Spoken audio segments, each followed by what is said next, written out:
Page Dorian Productions, welcome to the American Glutton Podcast, or as we should say, welcome back to the American Glutton Podcast. What a great welcome. Thank you. A pleasure to be here with you. You are coming to us live from another city. Another city, another Amazing. random hotel, another random hotel gym. I do like that little series you do on Instagram where it's just random hotel gym workouts. It's nice because it reminds people you can get a workout anywhere. Anywhere. Yeah. And Yeah. then I got my cardio outside already. I got 12,000 steps in the bank. Amazing. So we could record this episode and then I could just lay on the couch for the rest of the day and it wouldn't matter, you know? That's right. You got it out of the way. I have to say, for me, if I don't do it first thing in the morning, it is very hard. Even like my husband and I have been talking about, like, let's take a walk at night before bed. Isn't that a nice idea? We never do it. So the last 2 days we worked out together at the house in the morning and it was like, cool, done. So yeah, got it. Yeah, getting it done early is good. I did, I had to do some writing yesterday. And so like the first huge portion of my day was really sedentary. Mm-hmm. And I hadn't gotten steps. And then I was going out to dinner with a friend and he lives in this town I'm in. And so I was like, well, let's see, what does it look like if it's 2 miles. That's a good walk. I'll get my steps on this walk. Walked to his house and thought I can be done. And it was only 6,000 steps to his house. And I was so beyond crushed and disappointed. Like, that's just, I can't believe it's like, you got to really put effort to get the steps up there, man. Yeah. People talk about doing 20,000 steps a day. I know a lot of people do that. Well, I would say, I mean, I'm sure I could acclimate to it. We spend a lot of time in New York, and whenever I'm in New York, I do average about 20,000 steps a day, maybe a little bit under that, but it's a lot more than normal. Mm-hmm. And I'm exhausted when I leave, Yeah. like truly exhausted, like could lay in bed for 24 hours and probably still wouldn't be thoroughly recovered. Yeah. Oh, I can so relate to that. Last year, we spent a lot of time in New York and I would get home to LA and just be like, oh, like it is. I have a car. Yeah. I don't know. have to, walk 4 blocks to get a cup of coffee. I know. Okay, listen. We've been getting a lot of questions about this topic. Also, I noticed on Instagram, my feed is filled with people talking about this topic to the point where I'm like, is this isn't new, but is it just new to me? Is it in the zeitgeist? Is that the word you use to talk about like the ether of the fabric of our society? Is there something to this now where there is a new found enthusiasm? And here it is. Protein. Like, what's the deal? I know that sounds so silly, but it's like all these people writing about it. And then on Instagram, it's like constant, like, how are you going to get your protein? Do you need it? This is what you need for weight loss. Menopause women, protein. What's the deal? You know what I'm saying? I mean, I've been so protein focused for, forever. Since really, your weight loss. I've been hyper focused on protein for like 6 years now. Right. So if there is a sudden influx of that, I maybe am not noticing it because, but I wish I was noticing it to go like, yeah, people are catching on. This is a good thing. But there's a couple things to take into consideration with protein. Like, I think one of the things that jumps to my mind is, especially with how many people are going to be on these GLP-1s, that basically makes it easy to do a crash diet. You know what I mean? Like, no, what do you mean? Like, I mean, what do you mean? It makes it easy. You're just not hungry. So you're just not eating a lot. And if you're losing a couple pounds a week, that's what you would lose on a super low calorie diet. I mean, you're basically on a super low calorie diet because you're not hungry. Mm. One of the and you'll hear, shit, I'm blanking on his name. He's such a brilliant guy. And he has a clinic in Texas, and he's put people on these, and he says that he always sees 40% lean tissue loss on GLP-1s. Mm-hmm. Do you know what I'm talking about? Bald head. Attia. Peter Attia. Oh, David Attia? yeah. Peter Attia. Peter Attia. He's been a guest on the show. He's a brilliant guy. He's written really cool books. Now that's anecdotal, but I think he has a lot of patience, and I'm sure he's put a bunch of people on it. And that's the result he sees in his practice, is that 40% of the weight that's lost is lean tissue. That's muscle.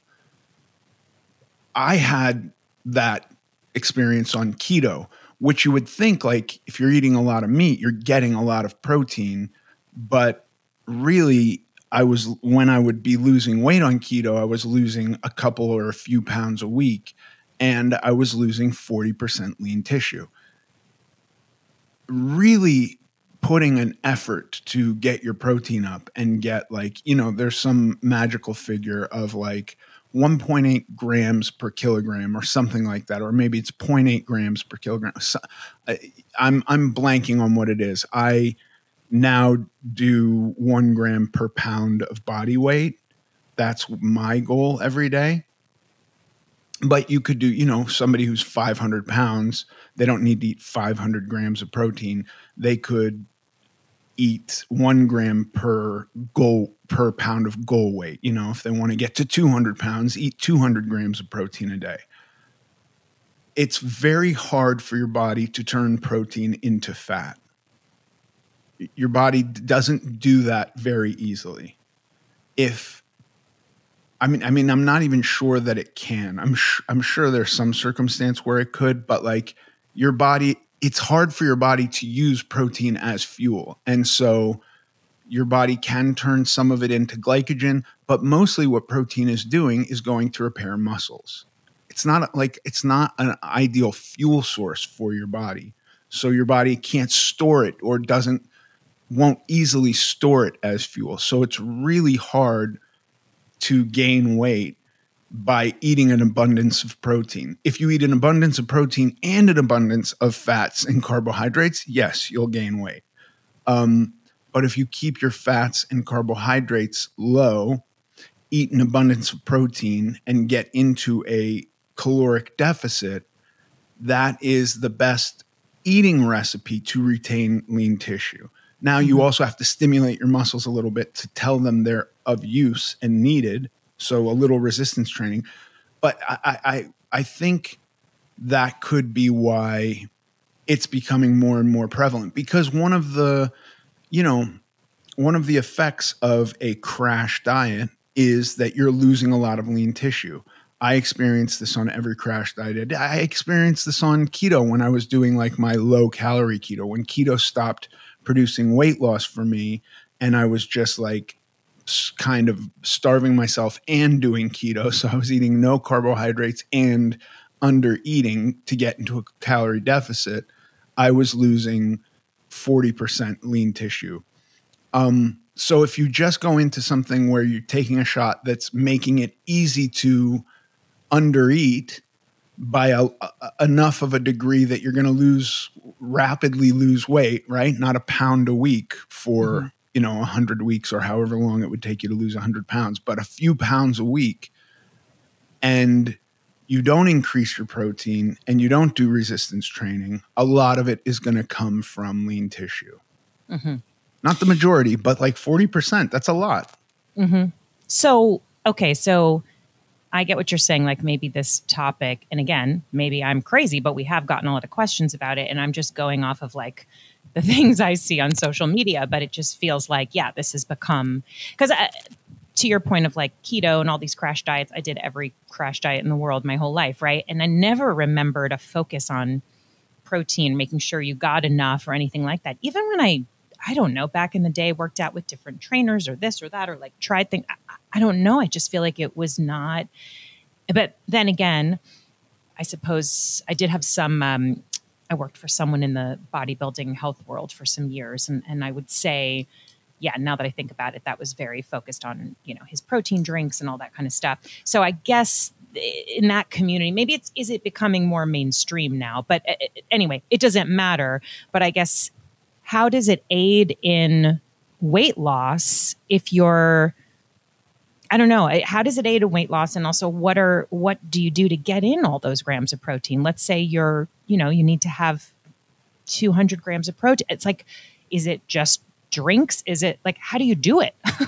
There's a couple cool things about protein. The thermal effect, which just is dealing with your body's, the amount of work your body has to do to digest and put into use protein is much higher than carbohydrates and fats.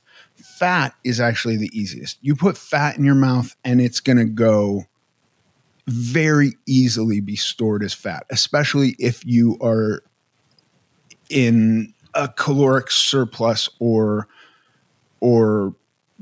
just maintaining. Like your body, there's a few functions that hormonal functions that your body needs fat to deal with. And then other than that, your body can just take fat and store it as fat very easily. Carbohydrates, slightly more complicated. Your body takes them in, turns them into glucose, attaches, 4 parts of water to each part of glucose. It becomes glycogen and is stored in your muscles. So it's slightly more complicated and it's harder for your body. So your body works more to digest it and to put it into action. And all of this has an energy requirement, right? So your body actually has to work to use this fuel. Protein, it's the hardest. Your body has to take it, digest it, put it to break down into amino acids and put it to work repairing muscle tissue. So there's more bang for your buck in the idea of weight loss with consuming protein. It's filling. It tends to be satiating, like you eat it and you're not immediately hungry. This could be entirely anecdotal, but I know if I eat a bowl of ice cream, I'm not super satisfied. I could keep eating ice cream. Mm-hmm. I can keep eating chips. I can eat pasta until I'm ready to burst. Very difficult for me to eat lean protein, non-fat Greek yogurt, egg whites, chicken breasts. If you zhuzh them up with teriyaki sauce or ranch dressing, or you batter them and deep fry them, they become easier for me to overeat. But just protein minus fat and carbohydrates, I have found there's a limit to what my body wants to take in, right? Mm-hmm. And so that's a benefit with dieting. If you're trying to get into a caloric deficit by whatever model, right? You're a vegan, you're going to do carnivore or keto or one of these things, or paleo, or you're cutting out processed food, increasing your protein. And the only situation which would kind of limit this is if you've had kidney surgery. If you're missing a kidney, if you have kidney disease, protein can be a problem. But other than that, there really is no evidence to say that you can eat too much protein. You really can't eat too much protein. Your body will put it to use, or it will put it to use somehow, whether it's repairing tissues or ultimately converting it to glycogen, which will then be stored in your muscles or used immediately as fuel. So it's beneficial that way. What was your other question? Just how do you get that much? You know what I mean? That much? Yeah. Because when you start paying attention to it, it's actually oh, wow, this, I'm not going to say it takes effort, but it takes awareness of some sort. You know what I mean? But what do you do? I know one of the things that I started doing when I was being super strict to take a picture of myself, basically naked, right? Not literally naked because I had on shorts, but I felt pretty naked. It's about as naked as I've ever been for a picture. I was counting everything, every gram of protein, every gram of carbohydrate, every gram of fat. And What I hadn't been doing initially was counting the protein in my vegetables. And stuff like broccoli and spinach, that has protein. There's lots of arguments that they're like incomplete proteins and blah, blah, blah.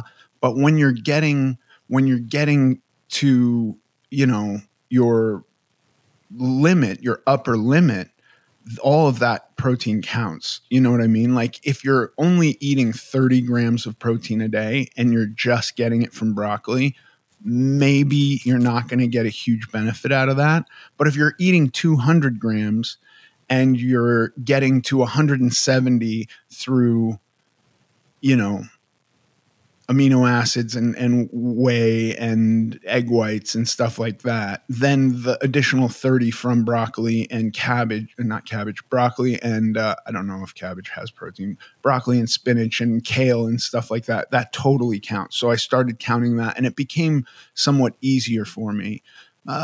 Maybe also because I don't love eating those vegetables. And so it gave me a little bit more of it compelled me a little bit more to eat them.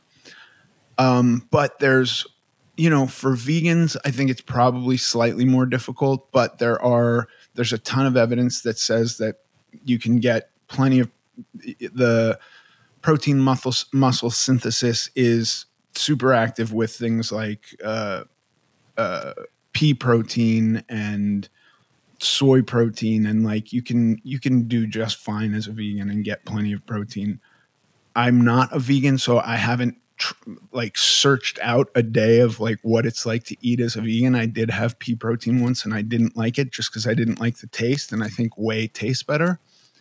But the way I get that protein is whey protein powder, Greek yogurt, egg whites, chicken breast, ultra lean ground beef, which I didn't really know was a thing before 5 or 6 years ago. And then it turns out just about every grocery store you go in has like a 96/4 or like at worst a 93/7 lean ground beef. That's pretty damn lean, right? You get 200 calories. You're getting like nearly 30 grams of protein. That's pretty damn good.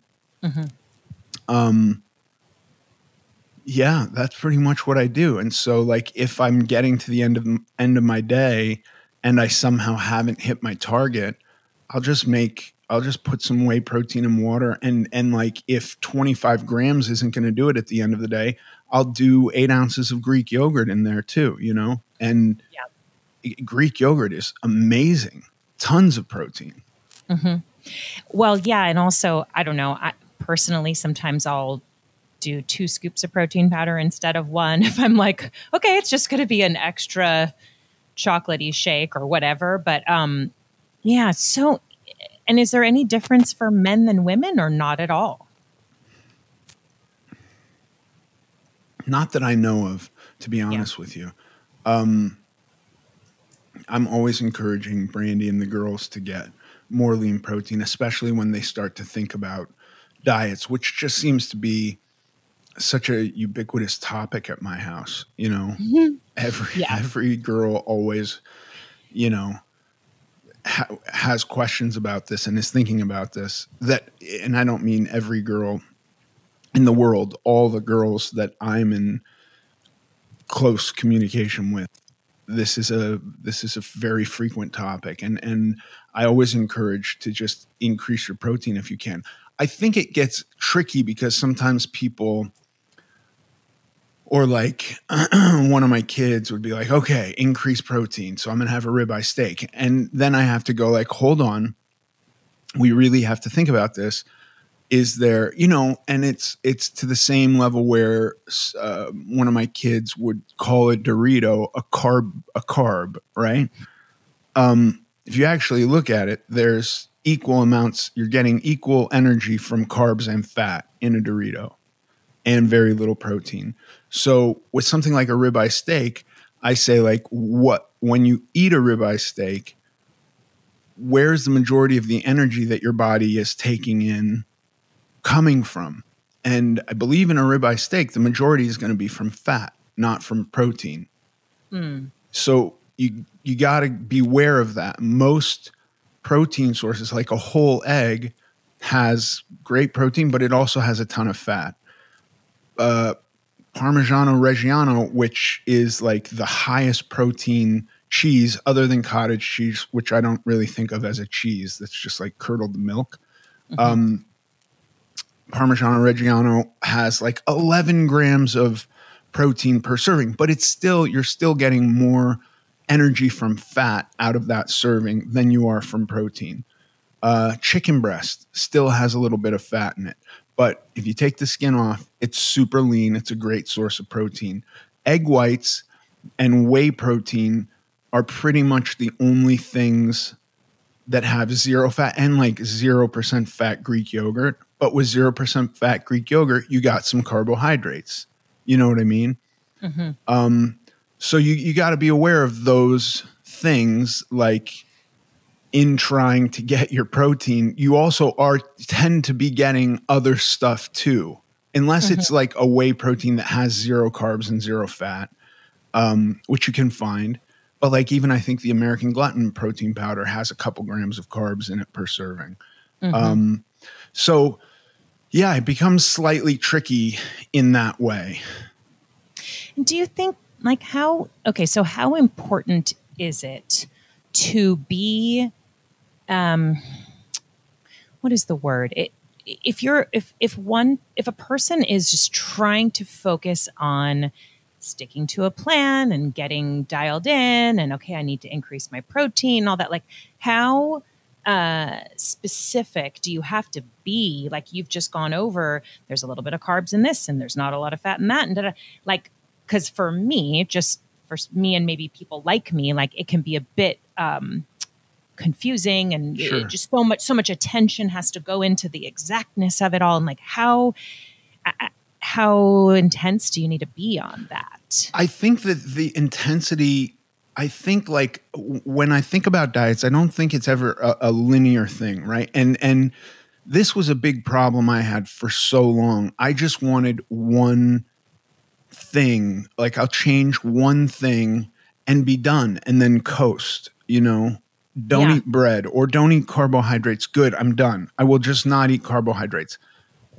The problem for me was that that never got me to where I wanted to get, because I had this picture in my head or an idea in my head. First of all, I had so many things wrapped up with this of like how I'm just going to feel better emotionally and life was going to be like, you know, you're just going to hear like the birds chirping more cheerfully when I walk outside. Like I feel like it's a difference between Linus or Eeyore.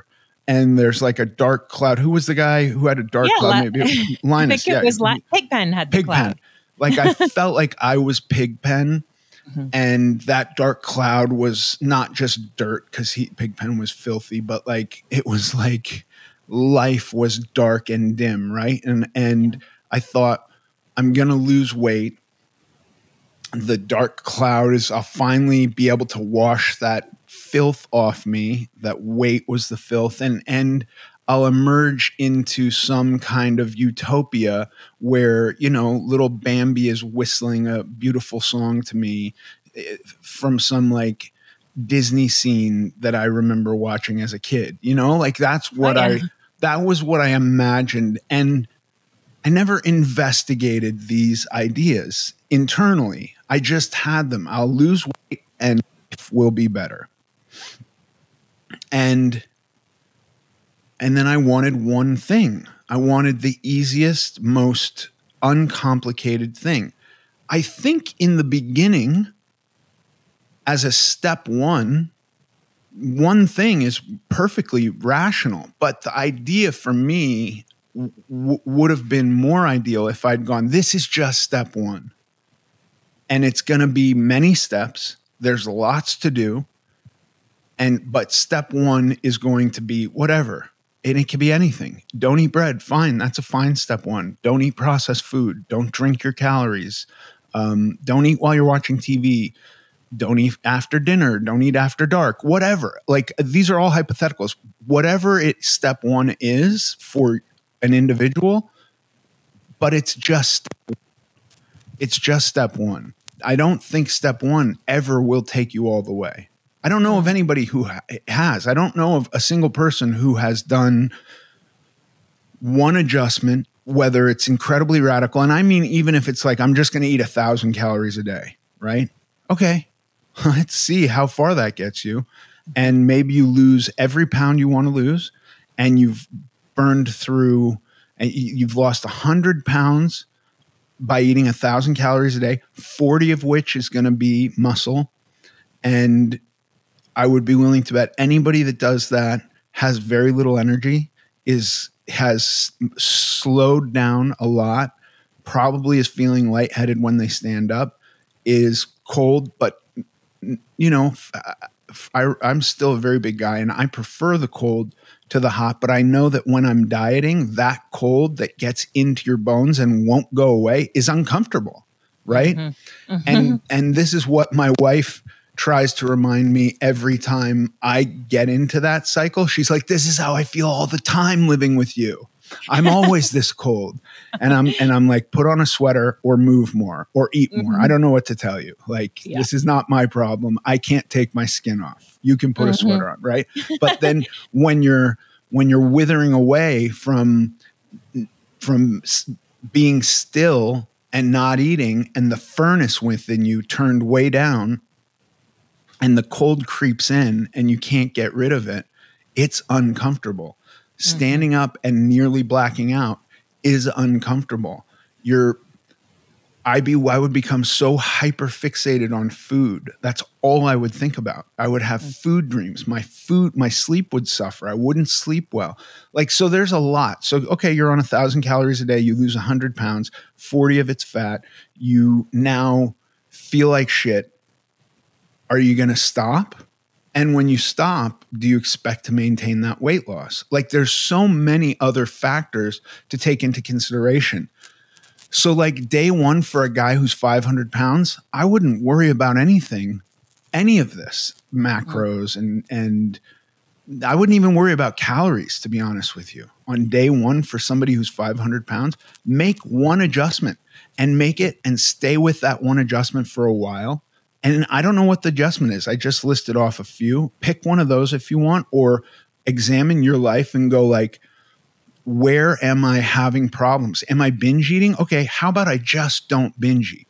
And instead of binge eating, I'm going to go walk around the block. Whenever I feel the urge to binge eat, I'm going to go and walk around the block and make the decision about binge eating after I do something like that, right?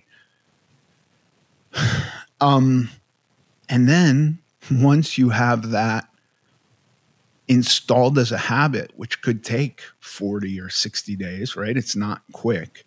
By the way, somebody who's 500 pounds makes one of these adjustments, I'd be willing to bet money that they lose weight. If you drink a lot of soda and you stop drinking soda and that's your one adjustment, you switch soda for water, I would be willing to bet you lose some weight. Good. That's still not going to get you all the way to whatever this kind of nebulous goal is, because I know mine was not thoroughly thought through. It was just this imagined utopia. It was just, I know life will be perfect when I lose weight. And when I'd have flashes of what that meant, I was like, I had no loose skin, and like, you know, I would get like girls looking at me in the street, and like, you know, I would be the coolest guy, and I would suddenly, my flat feet would be corrected, and I would walk perfectly and have a wonderful gait, right? And my deviated septum would be handled, and I wouldn't catch myself sitting there like a Neanderthal with my mouth open, you know, like all of that was going to go away when I lost weight. Yeah. None of it did. And especially when I lost weight in the manner that we're talking about. So I just think you pick a step one and you do the step one until you really have it foundational, right? This is now a part of your life. Then do a step two. And I don't know what the step two is. Step two can be another one of the things I listed. Step two could be, now I'm going to start to exercise a little bit. Now I'm going to start to like aim for 2,500 steps a day or 5,000 steps a day, or, you know, look at your average and go, I'm going to just do 10% more than that for the first week and see how I feel. And I think that if you then build on this, that's, I don't know that I could have heard that at 500 pounds. Do you know what I mean? I don't know that there was any way for me to come to the way I understand what I've been through now in any other way than by just going through it. And when I talk to people who've had weight loss surgery, people who are on GLP-1s, people who have anybody who's sustained weight loss, I've found the common thread is it's changed. It's evolved. I've had to learn and adapt, and it isn't what it was when I started. Nobody just got weight loss surgery, lost all their weight, implemented no other changes, maintained it, and never had to think about it. A lot of those people have to do another surgery years later because the weight starts to come back on, right? And I mean, almost everyone goes from like really, really obese, morbidly obese, they're generally told this is going to require more than one surgery, more than one bariatric surgery. And I have a dear friend now who I'm actually going to have on the podcast. I have to schedule that, who had weight loss surgery and then was like clinging to this weight loss. It was still struggling with like, now I'm hungry again and I'm wanting to eat. My weight's ticking up. So now he's on a GLP-1. So even in that sense, like it's not a linear thing. It's not a one item solution. So now we get the GLP-1s where they're being offered as this will solve all your problems. And I think that like, if it is just, I desperately need to lose weight and I have none of these other ideas tied up with weight loss that I had, fine. If you don't care about losing lean tissue, by the way, I think if you had somebody that was 100 pounds overweight and they lost 100 pounds and 40 of it was lean tissue, they're still healthier than they would have been if they hadn't lost that weight. Yeah. But if you get into like the fine tuning of like, what is really ideal for me, you know, there's like, do you understand that you're likely going to have to stay on that drug forever? That's one aspect to consider. That you are going to lose a lot of lean tissue unless you make some adjustments. That's another consideration. Loose skin is a consideration that is just something that is most likely with people who undergo massive weight loss that isn't really discussed, you know, and I get it. Like it's a scary, upsetting thing for most people. And when you're doing something that's already really hard, any excuse can knock you off course. And so had I known like in the beginning, one of the byproducts of this is going to be massive loose skin, and you're not going to be happy with how you look. I don't know that I would have gotten over that. I only got over that because I tried for years to handle it with really ridiculous things like autophagy and red lights and mineral wraps, and none of that worked. And then finally I came to understand like, oh no, skin's an organ, and your body's not going to consume organs until you're just about to die, and it wouldn't consume enough of your skin before you died to make any difference at all. And so like, oh, this is something that I have to make another detour on my path that I hadn't considered, right? And so I would not recommend for anybody who's got a lot of weight to lose to sit down and start cracking macros. It's too much to think about. Right. God, it's so true. I mean, I love that you're saying, first of all, I just so understand the concept of like, I'm going to lose weight and the birds will be chirping and everything's going to be great. And I'm just going to have this ideal life. And like, you know, I can't relate more to that. Couldn't relate more to that. And also the point of, I just appreciate that you're reiterating this point of like, whether it's surgery, gastric bypass, or if it's, you know, the GLP-1, which I did that route, or, you know, whatever it is, it doesn't end there. because the hunger comes back no matter what. I watched my stepmother a million years ago do the, stomach surgery, and was amazing for a while until she made herself eat enough to stretch her stomach out again. You know what I mean? And I think she did it twice actually in her life. So, and I know from personal experience currently, like your hunger comes back after these if you're off the medicines. I don't know if you can stay on them forever. Some people are, and that's fine. But even then, it's not just one thing. So I appreciate you reiterating that, because it isn't. So if you're a person who maybe you're closer to a goal and you're more, more focused on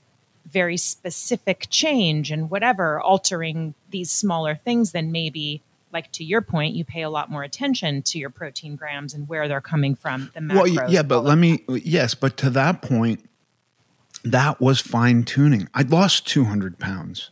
Okay. Right. Do you know what I mean? And so suddenly it's like becomes very important to me to retain muscle mass. And I also was having a struggle with if I've lost almost 300 pounds now. I'm like 10 pounds right now today from having lost 300 pounds. And I'm not really even dieting anymore, Right. But God, I got to tell you, I've gotten on the scale the last couple of times and gone, fucking, when I do the math, I really am 10 pounds from there. Wouldn't it be cooler just to say I've lost 300 pounds? You know what I mean? And that's kind of even almost stupid, but like, that's what the thought I'm having, like, just to be able to say what a cooler number 300 is to 290, Yeah. But like day one, 550 pounds, sitting on the phone. I'm in Romania crying to Brandy saying, I don't know what to do. Help me.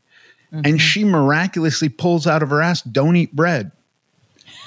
And I'm like, okay, like, I'll do whatever you say. Just don't eat bread. And she's like, yeah, don't eat bread. And then when you get back to LA, I'll have something more figured. Like, I said, what the fuck does she know about any of this? She literally just was like, give him some solution for right now. Yeah. And God, I then didn't eat bread for years. But like, I think it was a glorious step one of like, put some control in, because I'm sitting there at a place of like, it's chaos. I have no idea what to do. None. And by the way, I'd been on 30 diets as a child. And like, I'd done Atkins, I'd done the Beverly Hills diet, I've done the cabbage soup diet, I'd done the Hollywood cayenne pepper lemonade diet. I'd done Fit for Life. I'd done the First Personal diet. You know what I mean? I'd done at one point, there was like Adele Davis books in my house, which are like going back to the 50s and 60s on dieting. So like, even in that state, it was just total confusion. I have no idea what to do. I'm at a reckoning in my life. I'm crying to my girlfriend. This moment for me is the most, like, truly the single most vulnerable I've ever been, because I felt like I was telling her a secret. I felt like I was communicating to her something that she didn't know. And like, how do you not know I'm this big? It's the most evident thing. It is truly the white elephant in the room, but it's only the white elephant for me because I'm not looking at it. I'm pushing those thoughts out of my head. And when they suddenly collapsed upon me and I said to her, I need your help. I want to change. I don't know what to do. And she gives me this magical gift of don't eat bread. Don't eat bread. She could have said, eat only chicken breasts and until you're full. And then after you're full, you can eat whatever else you want. You know what I mean? And that would have been just as good. Or eat all of your protein and vegetables before you have any of your fats and carbs, right? Any of these things. Or drink a gallon of water. Nah, that might be too much, but drink a liter of water before each meal. You know what I mean? Like, yeah, any point of responsibility. Don't eat processed food. Don't eat anything fried. Just a point of control that gives you a starting point that's like a step one. Because I think whenever I would try to do all of it on day one, it would collapse. There's no foundation. I wouldn't have success. And that one step, and then that led to me getting back to LA, and she had this liquid diet ready for me. And so I did a liquid diet for 60 days. And then coming out of that, I did a blood type diet. And then I kind of was like, okay, now I got this. And then I would go up and down for years. But like, I had a foundation of, I can be responsible. I knew I could be responsible because I had a step one that I did. It wasn't like a step one that was so hard I was going to fail. And it wasn't a step one that was giving me hope of like, this is all you have to do. You stop eating bread, you're going to get to this point of utopia that you have in your head. You know what I mean? And my point of utopia also was just like, I don't want ever for somebody that I don't know to come up to me and express concern. Like that was really what instigated all this. Right. I don't want that. I don't like that. That makes me uncomfortable. And so I needed to like, some guy held a mirror up to my face and said, look at yourself. And I did. And I was horrified. And thank God he did that, because he kind of put me in the moment of like what reality is, where I'm living in this kind of fantasy world of like pretending or not knowing what reality is and ignoring the discomfort of my state. And so suddenly when I'm like in it, like, no, I am 550 pounds. Life is really, really difficult because of this. I'm not happy and I'm kind of making a pretense out of my life. I have to change or I'm not going to have the life I want. This life that's pretend is not going to last forever. And the life that's real is difficult in another way, but like at the end of the day, it's less difficult than it was. Oh man, I wish that as this culture we have of dieting, quick fixes, and just do this and just do that, like it would be so much more valuable and I feel sustainable for those of us that have and do struggle with this area, like to know it isn't just going to be one thing, you know what I mean? Or to know, okay, it's one thing and then it's another thing and then it's another thing, like this more just slower steps toward it instead of just click here and you will be thin. Yeah, it's really hard because I got to be honest with you. Even with that step one, every other diet I looked at was this is it. Do you know what I mean? I didn't think of it as a step one. It happened to be a step one. But it wasn't like I then on my step two was like, okay, this is step two. It was step one for me was just here's what I can do while I'm out of town working. But really I'm going to find the cure when I get back to LA. And that was this liquid diet. That was the quote unquote one quick fix. And then it was like, oh no, but there's, then it was like, oh, when you're done with this, you do the blood type diet and that you're done. That's all you have to do. You eat foods on this list that are approved for your blood type. You're going to lose all the weight. And it just wasn't true. It didn't happen. And so when I lost a little bit of weight doing that, and then my weight loss plateaued for months and months and months, I was like, oh, this isn't working. I need something more serious. And eventually I found keto and Grain Brain and was like, oh, we're all allergic to carbohydrates. It's not just bread. It's not just blood type. It's blood type plus I can't be eating the potatoes, right? I have to get rid of the potatoes because I think on my blood type, sweet potatoes were allowed. So no more of that. And then I lost some weight doing that. And then my weight loss would plateau. And when it would plateau for a long time, I would be like, well, fuck this. And so now I'm eating again. Now I'm gaining weight, right? And then I'm like, oh, I'm going to go back to this version of keto that I'm doing. And then in between that, there were other things like the HCG diet. You remember the HCG diet? Oh yeah. Like, Did it a couple times. There's a pregnant woman hormone, and they have increased testosterone, and you eat 500 calories a day and you get these injections. And like, it was like, oh yeah, I can do that. And yeah, you eat 500 calories a day and lose 30 pounds in 30 days. And you're like, fucking, this is it. This is all I have to do. But then you do it again, and now you only lose 20 pounds in 30 days. And you're fucking lightheaded all the time and miserable and cold, and you can't think, and you're only thinking about food. Then you do it a third time and you only lose 15 pounds in 30 days. And you're like, what is wrong? Why isn't it working? And you're dreaming of the gorge days, because before you start this diet, you spend 2 days over intentionally binge eating. And you're like, just want to get back to that gorge day. And you actually make yourself sick. And all you do for 2 days before you start another cycle of this HCG diet is pig out on McDonald's and pizzas and ice cream and all the fatty bullshit foods. And then you go into this starvation thing of 500 calories a day, but it won't get you there. It never got me there. It got me a little bit of weight loss. But then by the time I'd done it a number of times, the weight loss was so little compared to the amount of effort you had to put into it and how bad life sucked that it was like, oh, I can't do this anymore. Mm-hmm. Man. Yeah. I just know, yeah, you're speaking my history too. And I get it. So for none of those things, none of those one-stop shopping extravaganzas of, for me, keto, blood type, HCG, first personal. I did a diet with a doctor in Beverly Hills, put me on a diet where it was like 2 3-ounce cans, the tiny little cans of tuna that you'd like get in a package with 2 Ritz crackers. Well, you could have a meal was 2 Ritz crackers and a 3-ounce can of tuna.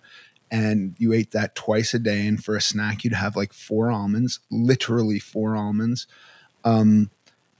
And you're probably eating 500 calories a day doing that, drinking lots of water. At one point, he told me, you cannot put a drop of lemon in your water. And I was like, really? What will that do? And he said, I want you to think, would you drink a liter of water if there was a drop of pee in it? And I said, no. And he said, good. That's what you have to consider a drop of lemon to be. You put nothing in your water. It was just like complete madness. That doesn't get you there.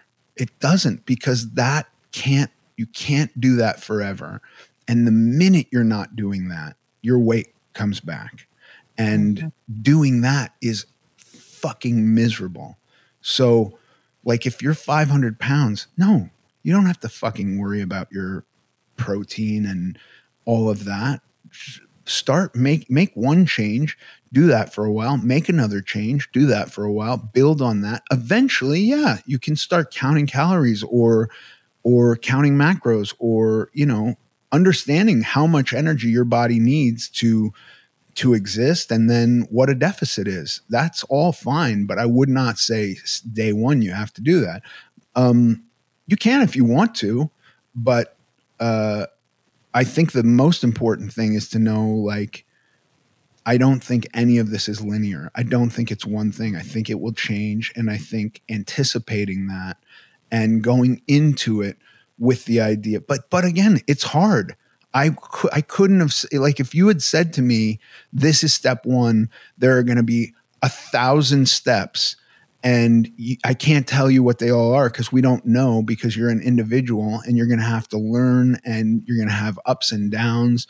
I would have been like, fuck that. Too much work. I'm just going to stay like this. I'm going to try to get good with this. I have empathy for the people who are like trying to normalize being obese, because like it's hard. Dieting's really hard. And like if you've done diets and you've gained weight every time you've done these really, really hard efforted diets and then the weight comes back, I completely understand going like, it's not in the cards for me. Mm-hmm. Oh yeah. Yeah, 100%. 100%. Yeah. Well, I so appreciate that. And it is kind of comforting to know that we don't have to get all wrapped up into it. It is an individual situation for everybody. We don't have to get super wrapped up into all these rules about protein or all these other things. You can if you want.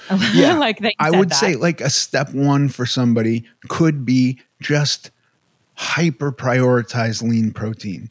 If you're making tuna salad, double the amount of tuna you're putting in it and remove some of the mayonnaise. You know what I mean? Like if you're going to scramble eggs, do 4 extra egg whites in with what you would normally eat. You know what I mean? Yeah. If you're going to have chicken, opt for chicken breast, peel the skin off and eat 2 of those before you eat any of the other stuff, because maybe you'll be fuller. Like that could be a good step one, prioritizing protein.